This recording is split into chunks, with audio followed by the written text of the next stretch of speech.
Le 15 de France qui nous a éblouis au mois de novembre.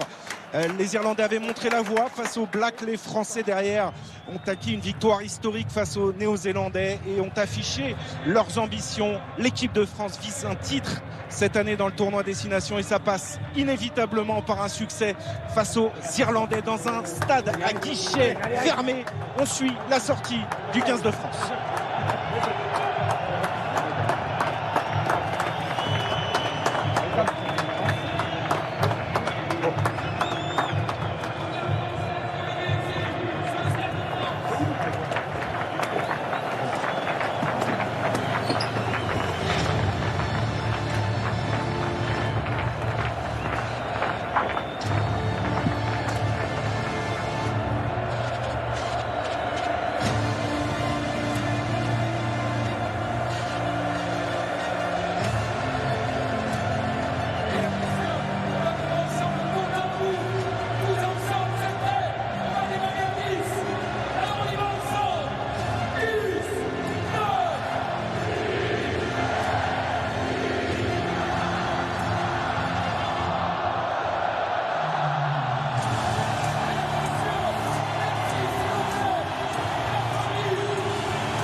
Pour ce match au sommet entre Français et Irlandais, une ambiance incandescente comme au mois de novembre face aux All Blacks, un stade comble pour ce choc de la deuxième journée.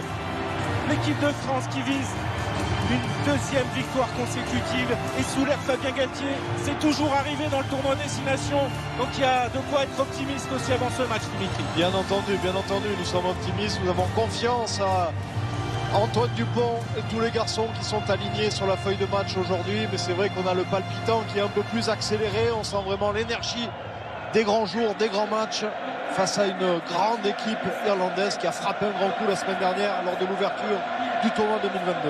Un net succès face aux tenants du titre, les Gallois, qui se sont relancés un petit peu cet après-midi en venant à bout de l'Écosse difficilement à Cardiff. Se rappelle évidemment, le racisme n'est pas acceptable dans le rugby, dans le sport ou dans le monde dans lequel nous vivons. C'est toujours très important de le rappeler. Les deux équipes font face à la tribune présidentielle où il manquera cet après-midi Bernard Laporte, positif au Covid-19 et qui va suivre avec beaucoup d'attention devant France 2 cette rencontre internationale. Et pour commencer cet après-midi, on va évidemment jouer d'abord l'hymne irlandais, le fameux Ireland's Call, l'appel d'Irlande.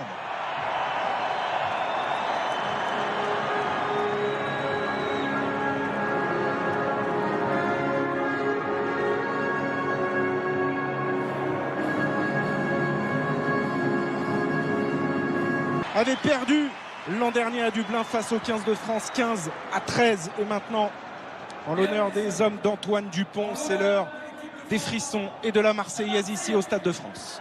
Ladies and gentlemen, in honor of l'équipe de France, la Marseillaise.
Fantastique moment de communion entre un public et son équipe qui a dû puiser beaucoup d'énergie au moment de cet hymne. Regardez là cette équipe avec Baye, Marchand, Antonio, pas de changement dans le 5 de devant. On a reconduit l'attelage Woki, Willemse en deuxième ligne. Le changement, il intervient en troisième ligne avec le retour de François Gross.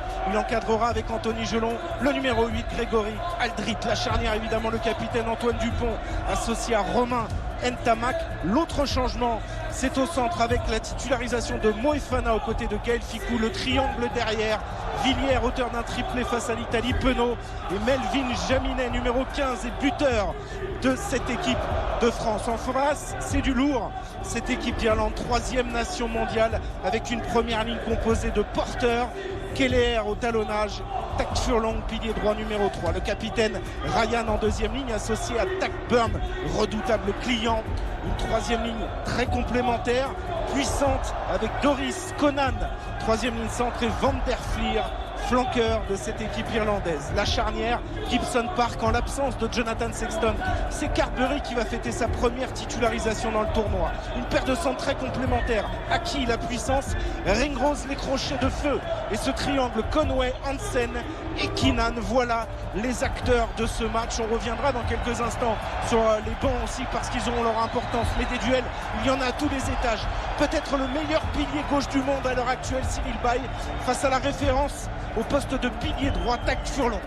Ah ouais, c'est deux gros piliers par la taille et le poids, mais aussi par le talent. Ça va frapper fort en mêlée fermée et dans le jeu aussi. Et cet homme-là aura un rôle important. Le jeune 3/4 centre de l'UBB, Moefana, face à l'expérience de Bundee Aki. Ça va frapper fort au milieu du terrain.